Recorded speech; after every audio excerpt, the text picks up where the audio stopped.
வணக்கம் உறவுகளே, நான் ஒரு சிறிய கதை சொல்ல போகிறேன். ஒருத்தர் நான் தான் அறிவாளி, எனக்கு தான் அதிகமாக மூளை இருக்குதுன்னு எல்லாத்துக்கிட்டையும் பெருமை பேசிக்குவார். ஒரு நாள் என்ன சொல்கிறாருன்னா, எல்லாத்தையும் கூப்பிட்டு நான் எலிக்கு ட்ரைனிங் கொடுக்க போகிறேன், இப்போ பாருங்கன்னு சொல்லி 3 எலி பிடிச்சிட்டு ஃபஸ்ட்டு ஒரு எலிக்கு தலைக்கு மேலே ஒரு பெல்லை கட்டுறாரு. இந்த எலி ஓடி வரும்போது அதோட தலையில் பட்டு பெல் அடிக்குது. இவர் சாப்பாடு வைக்கிறாரு. டெய்லி அதே பசி எடுக்கும்போது அது ஓடி வந்தால் மணி அடிக்கும். இவர் சாப்பாடு வச்சுட்டு சாப்பிட்டு போயிடும்.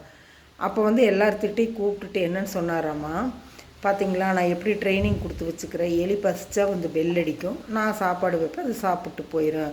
நீ 2வது எலிக்கு நான் ட்ரைனிங் கொடுக்க போகிறேன்னு சொன்னாராம்.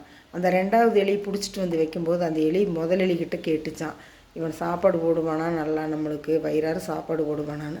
அவன் ஒரு முட்டாள், அவனுக்கு சாப்பாடே வைக்க தெரியாது, நான் பெல் அடித்தா தான் அவன் சாப்பாடு வைப்பான் அப்படின்னு அந்த எலி சொல்லிச்சான்.